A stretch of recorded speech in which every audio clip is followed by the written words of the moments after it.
Hello mga ka-Twilight!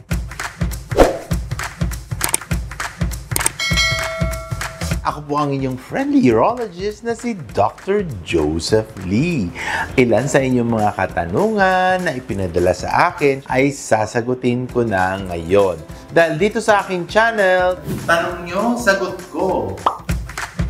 Dok, paano po ba dapat gawin kung di mo mapigilan ang pag-ihi pag nararamdaman mo na lumalabas ang ihi? Okay. Now, ito po ay sinasabi natin na tinatawag na overflow incontinence or pwede ring stress incontinence. Okay?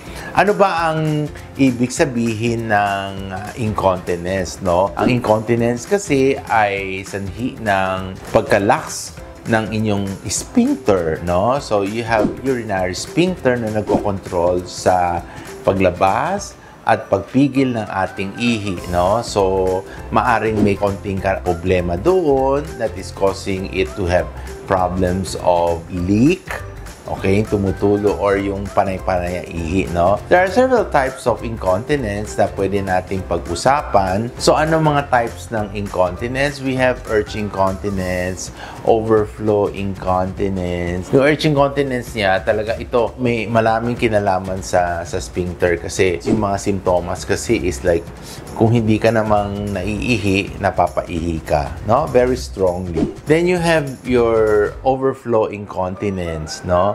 Ang overflow incontinence is sanhi na malaki ang isang struktura na nagkakos ng seeping or same leak doon kasi hindi nga nakokontrol na rin ng pag-ihi natin because of the disparity or dysfunction of your sphincter. Ano kayang kondisyon? Kunyari, natatawa ka, naiiyak, malungkot, bumabahing, umuubo, no? These are all, stress incontinence, no? Ibig sabihin, stress incontinence, bumabalik rin naman sa natural na flow ng ihi. Since 2021, madalas nate-trace ang urinalysis result ko na may dugo. Kahit wala naman akong simptomas ng UTI. And as of now, yung pa rin ang lumalabas. Negative po ang urine culture, KUB test ko normal. I'm pregnant po. Oh, buntis ka pa. Ano pa ang pwedeng gawin?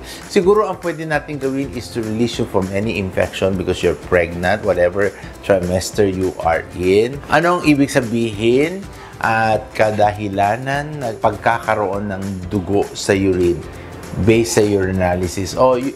Hematuria could be secondary to stones from the kidney, ureter, and bladder, structural obstruction, second to stone also, mass, stricture, diba? A bit of destruction of your kidney, yung sinasabi natin, diffuse parenchymal disease, acute renal failure, or even chronic renal failure. So, pwede yan mangyari. Then, kung wala naman nararamdaman simptomas, pero you feel giddy, you can repeat the diagnostic evaluation. Pero yung una kasi niya, urine culture negative, malay mo, no?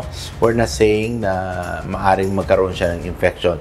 But you totally have to rule out on this, no? Paano po kung ang iklog ay may bukol sa left side? O, di pa ultrasound mo muna, pa-examine, pa-evaluate. Tapos masakit pa, umihi. Hindi lang sa iklog, kundi bandang itaas na rin. Okay. So, we might be thinking of a lower tract infection going up to the prostate and influencing the bladder. So, you have to test on that, no? Urinalysis, urine culture. Kung gusto mo pa magpa-ultrasound para ma-check natin at ma-evaluate ang pasyente. Okay?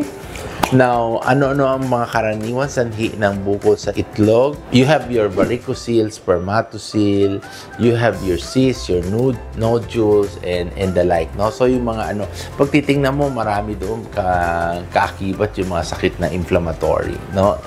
But, nevertheless, pag na-ultrasound ka na, how do you diagnose? You ultrasound, urine culture, just to check kung meron siya existing infection para ma-evaluate it. Then, ultrasound. Your ultrasound will definitely give you the diagnosis that you want.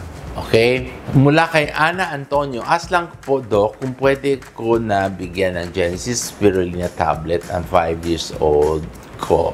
Thank you. As soon as you get hold of a Genesis bottle, pwede mo namang ibigay sa bata, no? 2 tablets o 2 maximum of 3 a day, no? Para their protein metabolism will be developed at gaganda yung muscle nila. Yan. At yan ang sagot sa inyong mga katanungan. Huwag kalimutan mag-subscribe at i-click ang notification bell. Post your question in the comment box below. Dahil dito sa aking channel, tanong nyo, sagot ko. Muli ako po ang inyong Twilight-friendly urologist na si Dr. Joseph Lee na malapit na makuha ang kanyang senior citizen card. Plugging, saying hello but never goodbye. Thank you.